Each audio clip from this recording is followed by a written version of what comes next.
you very much, and we'll go on. We'll wait. We can wait. Hey, y'all wait enough. Let's give her a fair chance. Here. Can y'all hear me clear enough? Huh?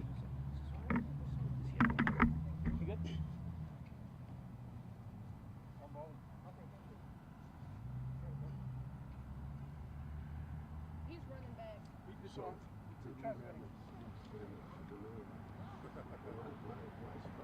Okay, we're ready. Certainly not there. Maybe is Lou alone? Yeah, well, I can find out. Is there anybody that's going to need this done in Spanish? Yes, please. You will? Okay. So that is our dilemma right now. So Yeah. if we don't get put on the spot right here about it, we will definitely accommodate you guys for that part of it. We don't have it here. All right, we're good, thank you. Mi español es cowboy. Vaquero español, no. All right. All right. Ready? Howdy. I'm the U.S. Marshal of the Southern District, T. Michael O'Connor.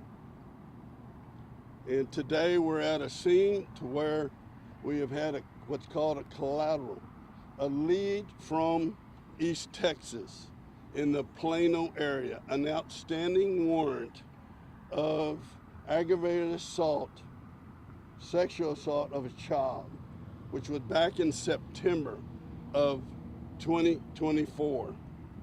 It led us by information to this location in this general area. So working with East Texas in the Southern District of Texas, we have come to this location through means of information to come and address and try to apprehend the individual to which the outstanding warrant was about. As they approached the building to go in to the building, the subject was sitting there and has been here, from what we hear, for some time on a daily basis. And he stood up. The officers requested that he comply, and he did not comply. They repeatedly tried to comply and even deployed a taser, to which was of no effect. The individual then raised an object in the direction of the officer that were inside, and the officers from the outside saw that this was a threat to those inside, and they fired upon the individual.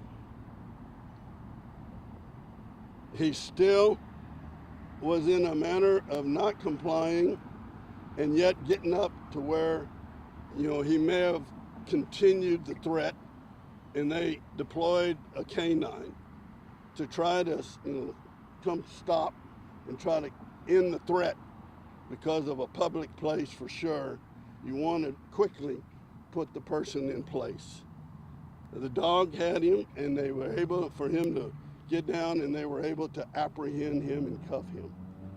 At this time, he is in one of the local hospitals being attended to. From best of our knowledge, there are not life-threatening wounds, but we'll follow through later as to what, in fact, his condition is. Normally, when the U.S. Marshals and other agencies have a shooting incident, this is part of our task force, and I think I've explained to some of y'all over the years, our task force are U.S. Marshals and local officers because of the vast capability and information of a general and local area. So there was a Galveston PD officer and also a Pasadena police officer that was part of the team. So normally what we do under these circumstances, we call another agency to assist. So right now we have the Texas Rangers on the scene, and they take over the crime scene and go in depth and start interviewing witnesses and officers that were on the scene to come to some final conclusion as to what happened and how it happened. So that's where we are now. As far as me answering any questions, I'll do the best I can, but you've been there and done that many times. I may not able to because it's under investigation. So I'll open it up to those of you that are. Are you able to say what the object was that was pointed at? It's still under investigation, but we know it was in a manner to which it alerted the deputies to fire upon the individual. Do you have a name of the suspect? Yes, what's his name? Robert Johnson, and the warrant is out of the Plano area or Collin County, which is the Dallas area, North Dallas area. Can you give us approximate age and then, We don't have that details at the time, but we'll provide it to you a little more to you. But apparently this has had some national interest back in September, so you may want to check, of this case of sexual assault, aggravated sexual assault of a child. How many agencies were involved? Well, primary, the U.S. Marshal Service, due to what we call collateral from the East Texas Marshal Service, they give us a direct connect to us, and then we become the primary agency.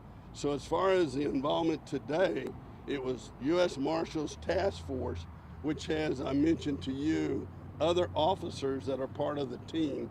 It's very beneficial because of the general area. You have officers from the area, so they know, the area well enough to assist the marshals in this situation. And of course, they all responded simultaneously when we knew the subject was in fact on location at this place.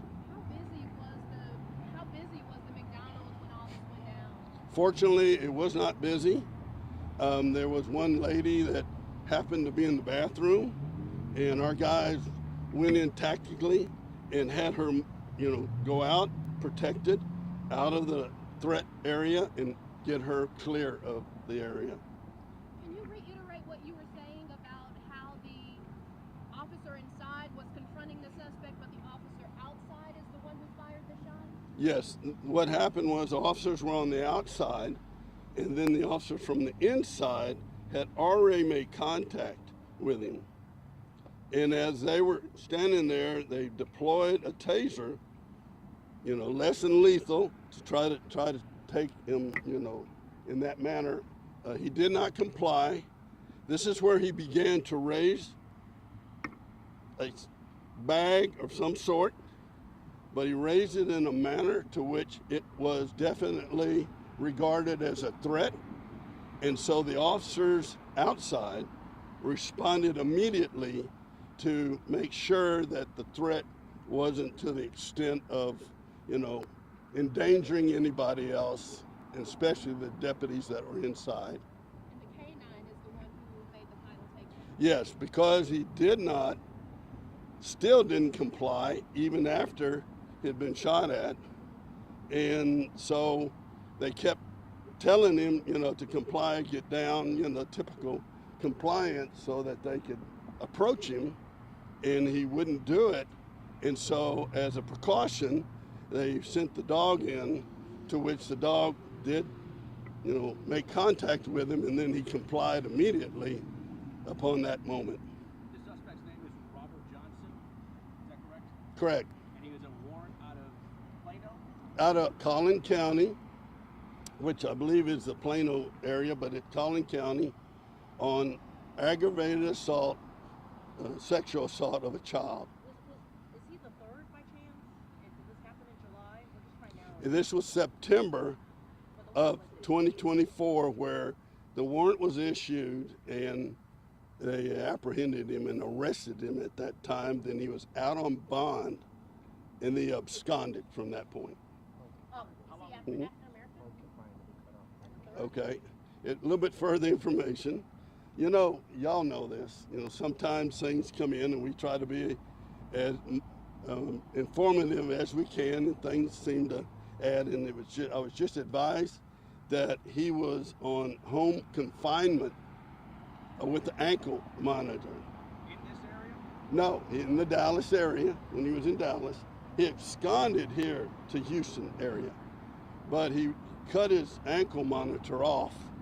And the intentions with that, if they cut the monitor off, and he absconded to this general area of Houston, thinking that he could, be mixed in with the general public and not necessarily be found. Is he African American?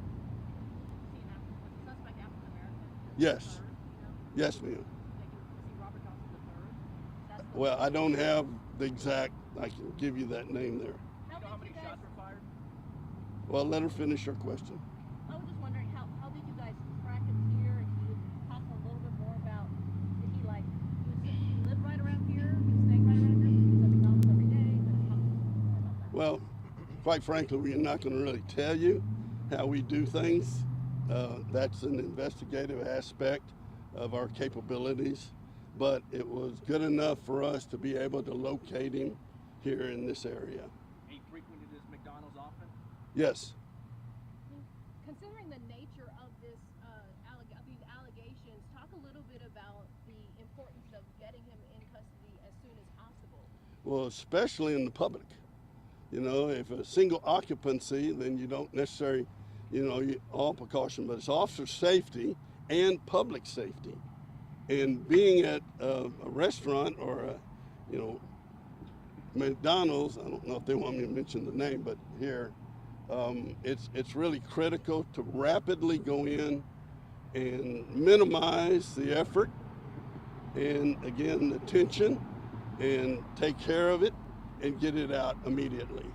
Now, I've talked to the employees there. You would think, obviously, that they're upset, but we assured them that, things are done and taken care of, and we made sure right off, like a lady that was there, we made sure that if they needed any medical attention, that we would definitely provide that, and they all advised us that they are not in a concern of that medical issue. How many shots were fired total? That's going to be continued part of the investigation. There were shots fired from inside and outside? Only from the outside. Only from the outside. The deputies were trying to tase him in the inside, and it was ineffective. And this is when he raised an object in their direction, and where the deputies responded from the exterior and fired upon him. Was he hit? Yes, he was hit, and he was transported to the hospital, local hospital.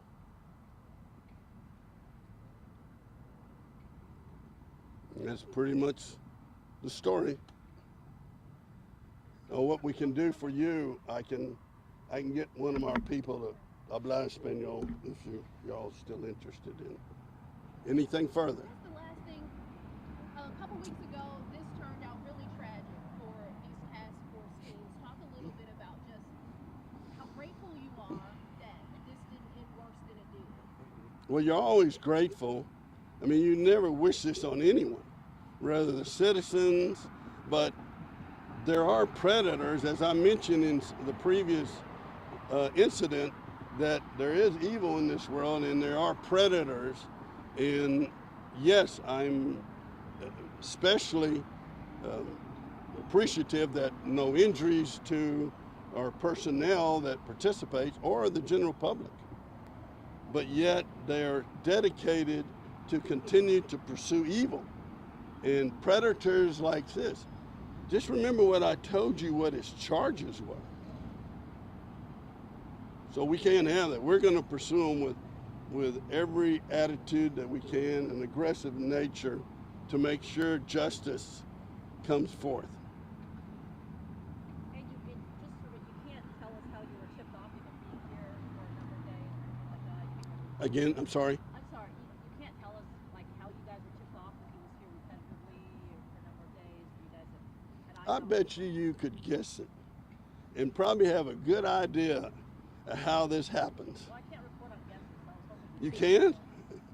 No, I well understand, but at this time, it's part of the investigative nature that we need to keep that with the Ranger Service to complete their investigation. But, I mean, take the credit that we found him from afar.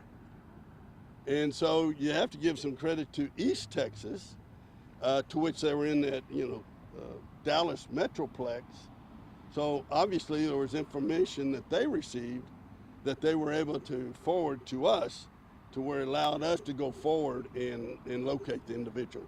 Did a McDonald's employee tip you guys off? I'm sorry? Did a McDonald's employee? Again, that's still going to be a part of the investigation.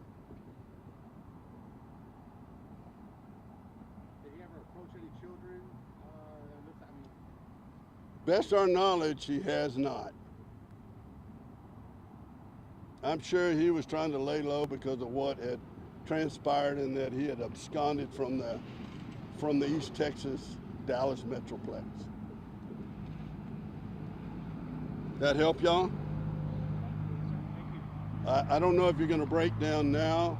We'll try to get someone to talk to y'all so you can carry it forward. I don't think you want my kind of Spanish. We'll be all broken up, but if you stay and we have in a little bit, you know, as it's still working, if we have further information, I'll be happy to come back and talk to y'all then. Okay, we done? Okay, thank y'all. You bet. Y'all think y'all be able to provide a date of birth later? Sorry? You think y'all be able to provide a date of birth later? I'm gonna let him. Okay.